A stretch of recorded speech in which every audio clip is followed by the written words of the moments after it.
WhatsApp guys, welcome to our YouTube channel and a new video. तो भाई आज हम बात करने वाले हैं एक बहुत ही इंपॉर्टेंट टॉपिक के बारे में। और मैं सच में इस पे बहुत टाइम से सोच रहा था कभी वीडियो बनाऊंगा, और आज मौका मिला क्योंकि अभी रिसेंटली आज मेरी एक लॉयर के साथ बातचीत हुई इन यूरोप। और यूरोप में बात हुई है मकान खरीदने के लिए। तो उसने कहा कि मुझे you can take European residency by buying a property there. अच्छा ठीक है। और ये है इटालियन कंपनी, इटली में एक ये ऑप्शन है कि आप एक यूरो का मकान खरीद के उसको आप रिनोवेट कराओ, और इन रिनोवेट करने के बाद actually you can take a Italian citizenship. The idea is कि आप जितना भी पैसा जो भी आप कमा रहे हो, आप उसमें वहाँ जाके कमाएंगे तो उनके पास जो लोग नहीं हैं वो आप उसको ऑक्यूपाई करेंगे। वहाँ की जो लैंड है वो बैरन पड़ी है, खाली पड़ी है, बहुत दूर दूर दूर तक गांव के छोटे छोटे शहर हैं, वो आप बसा सकते हैं। क्योंकि वहाँ दूर दूर तक देखा जाए तो शहरों में कोई लोग हैं नहीं। तो शहरों में दूर दूर तक कोई है नहीं तो क्या करें वो लोग। तो उन शहरों और गाँव को बसाने के लिए उनको चाहिए आपका सहारा। तो उन्होंने कहा कि आप आएँ, हमारे देश में रहें, और हमारे यहाँ $1 में हम €1 में हम आपको मकान देने के लिए तैयार हैं। यानी कि 1 यूरो में लिटरली 1 यूरो नहीं होता। यानी कि जब मैंने उसके लॉयर से बात करी, यूरोपियन जो लॉयर था इटालियन, उसने मुझसे बोला कि 1 यूरो सिर्फ नाम का यूरो होता है, सिंबॉलिक है, मतलब कि आपको बहुत सस्ते में मिल रहा है, ये मतलब है। बट आपको जो दूर गांव में भी आप जाओगे तो 10-15 लाख में आपको ज़मीन मिल जाएगी, यानी कि बहुत सस्ता है। तो आप 10-15 लाख में आप मकान ले सकते हो, और मकान लेके उसको आपको रिनोवेट कराना है, और फिर आपको रिनोवेट जब आप करा लोगे, उसको रिनोवेट के बाद आप वहाँ रह सकते हो। और आपको इटालियन सिटीजनशिप मिल जाती है 5 साल के लिए, मतलब कि इटालियन सिटीजनशिप मिल जाती है आपको, पीआर मिल जाता है 5 साल के लिए। उसके बाद आप you can actually apply for passport जब आपको वहाँ 10 साल हो जाएंगे। यानी 5 साल आप रहो वहाँ, आप टैक्स भरो, वहाँ कंज्यूम करो चीज़ें, आप वहाँ खाना पीना करोगे तो आप अपनी फैमिली वहाँ ले जाओगे तो और डिपेंडेंस बढ़ेंगे।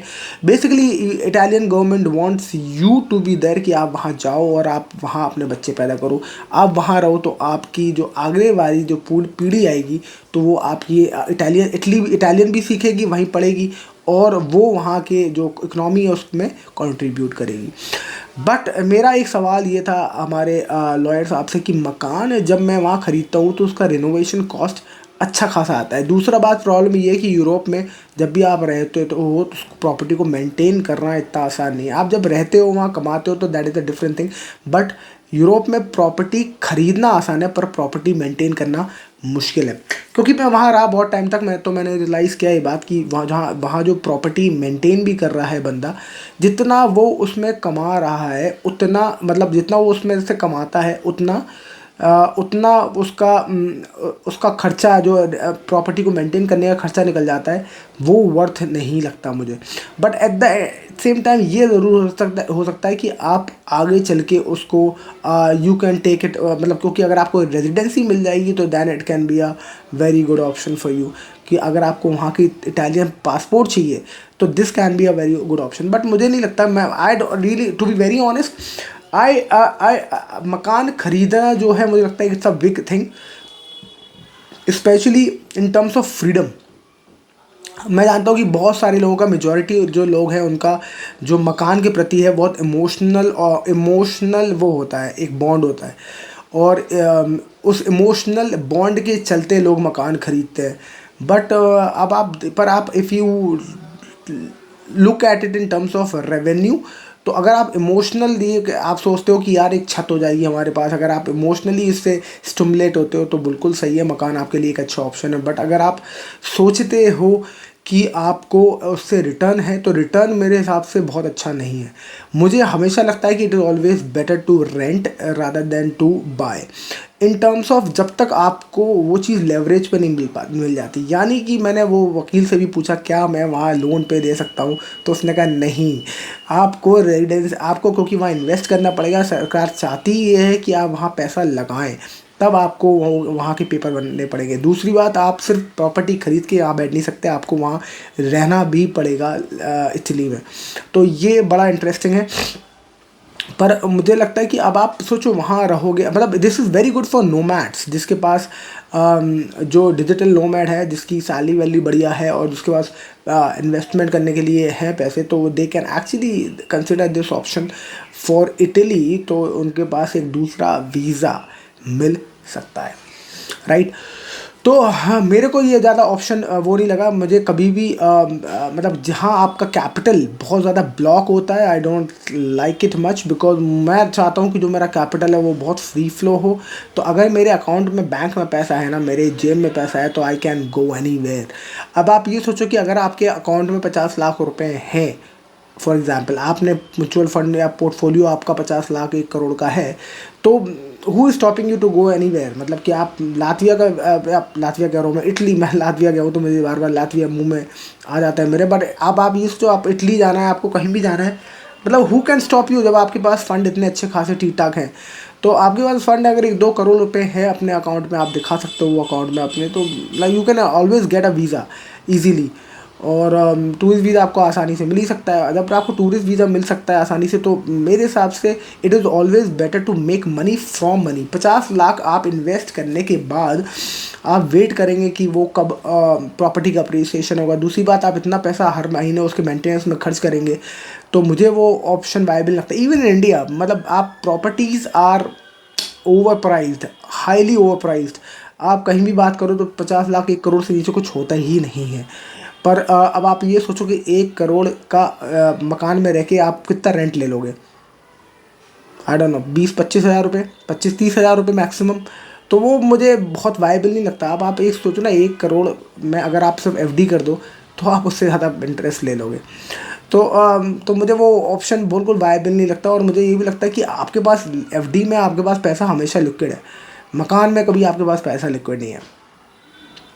तो यूरोपियन सिटीजनशिप जिसको लेना है, उसके लिए this can be a very good option. और आप हमेशा इसको कंसिडर कर सकते हैं। You can consult a very good lawyer regarding this, and Italy can be your next, what do call it, European destination. तो अगर आपको ख्वाहिश है कि आपको इटालियन सिटीजनशिप चाहिए, तो this can B an option. मुझे ये लगता है कि अगर अगर आपके पास पैसे हैं, 1-2 करोड़ रुपए हैं, तो आप अपने 1-2 करोड़ रुपए को काम पे लगाएं, चुपचाप 4-5 साल बैठें उस पर और उसको अपना काम करने दें। और वो जब ज़्यादा हो जाएगा, तो मतलब you can always buy again. मतलब जब आप पैसा बड़ा कर लेंगे, तो फिर मकान इतना महंगा थोड़ा हो जाएगा। अगर वो आज, आई डोंट नो, अब 20-25 लाख की आपको बाहर आउटर में कहीं जगह मिलती है, ज़मीन मिलती है, और आप उसको रिनोवेट करते हैं, तो वो आपको शायद 2 साल बाद या 5 साल बाद आपको 30 लाख में मिल जाएगी। तो तब आप उसमें इन्वेस्ट कर सकते हो। पर आपका यहाँ जो कैपिटल है वो काफ़ी बड़ा हो चुका होगा उस टाइम तक, अगर आप उसको इन्वेस्ट करते हो वाइसली। आप इक्विटी मार्केट्स में इन्वेस्ट करते हो, अभी मार्केट्स बहुत ज़्यादा लो है, तो this can be a very good time to all you to invest. तो आप वो हमेशा कर सकते हो। तो दीज आर सम वेज जहाँ आप you can obtain a citizenship. अच्छा, पोर्टुगल भी सिटीजनशिप देता है इसी तरीके से, पर पोर्टुगल का सिस्टम थोड़ा डिफरेंट है। स्पेन सिटीजनशिप नहीं देता है थ्रू इन्वेस्टिंग। इनफैक्ट स्पेन में आपको you can buy a property, वहाँ rents are good, rental income अच्छी होती है। तो अगर आपके पास 50-60-70 लाख रुपए हैं, तो आप वहाँ एक अच्छी इन्वेस्टमेंट करके अच्छी रेंटल इनकम ज़रूर जनरेट कर सकते हैं। तो ये है कहानी इसकी।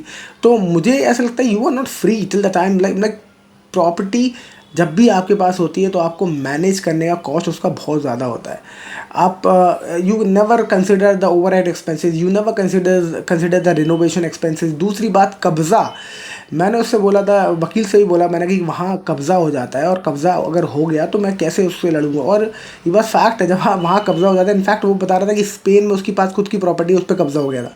तो कह रहा था बताओ, तो इंडिया में नहीं, पूरी दुनिया में कब्ज़े हो रहे हैं प्रॉपर्टी पे। तो अगर आप नहीं रहते हैं वहाँ, और अगर आपने रेंट कर रखा है, तो पता नहीं कब कब्ज़ा हो जाएगा। फिर आप अगर वहाँ नहीं रहते हैं, तो फिर एक बड़ी समस्या ये है कि आप उस पर लड़ते फिरें लोगों से, और लॉयर को पैसे दें अपनी प्रॉपर्टी को वापस पाने के लिए, तो उसमें और आपका पैसा खर्च हो जाएगा।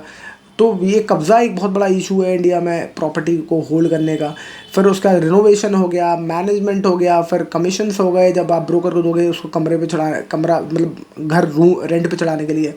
तो ये सारे एक्सपेंसेस जब आप काउंट कर लेते हो, तो जो आप, और उसके बाद भी जो आपका रिटर्न, आपका यील्ड होती है, जो मंथली रिटर्न जो यील्ड आती है, वो कंपेयर टू इक्विटी काफ़ी कम होती है। तो वो मुझे ऑप्शन कभी भी अच्छा नहीं लगता।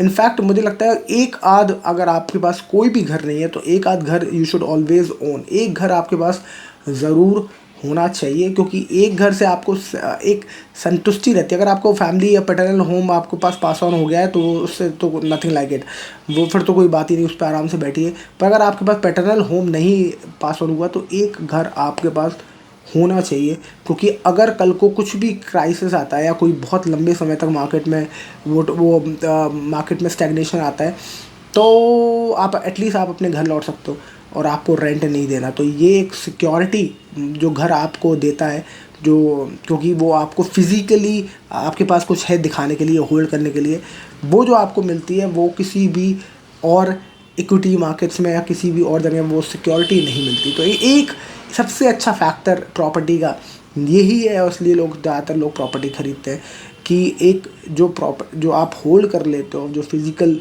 फॉर्म में आपको मिलती है, तो एक प्रॉपर्टी में लगता है सभी के पास होनी चाहिए। सो that's it for this video. I hope you like the video. If yes, like share and subscribe. और ये आई होप इस इन्फॉर्मेशन से जो मैंने लॉयर से बात करी वो आपको मैंने सिर्फ फ्री में दे दी। हालांकि I paid the lawyer for this meeting, और जो आपको मिला है वो फ्री में मिला है कि इस बारे में you can search more about this on Google. और अगर आप इंटरेस्टेड हैं लातवियन इटालियन पीआर में तो मुझे भी कांटेक्ट कर सकते हैं थ्रू इंस्टाग्राम, और I can help you connect with the lawyer itself, और then you can go further अगर आप इटालियन पीआर में इंटरेस्टेड है तो। So that's it for this video. और इसमें हमारा कोई कट नहीं है, you have to talk to the lawyer directly, और उसी की रिस्पॉन्सिबिलिटी होगी, और उसी का जो होगा पैसा वो भी उसी का होगा। और आपके साथ कुछ प्रॉब्लम हो जाती है या कुछ स्कैम टाइप हो जाता है तो we are solely not responsible.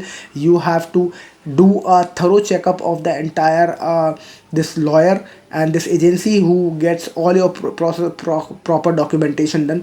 तो ये आपको खुद करना पड़ेगा, खुद डिस्कस करना पड़ेगा लॉयर के साथ।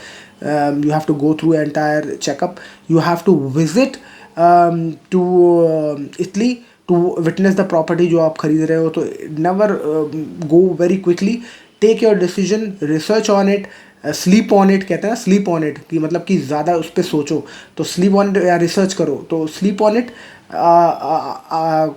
thoroughly and then take your entire decision. We will not be responsible for any such problem if it all arises. That मेरा काम सिर्फ ये था कि मैं आपको ये इन्फॉर्मेशन दे सकूँ. That's it for the video. I hope you like the video. If you like, share, subscribe, and I will see you in the next video. Thank you so much for watching. Bye bye.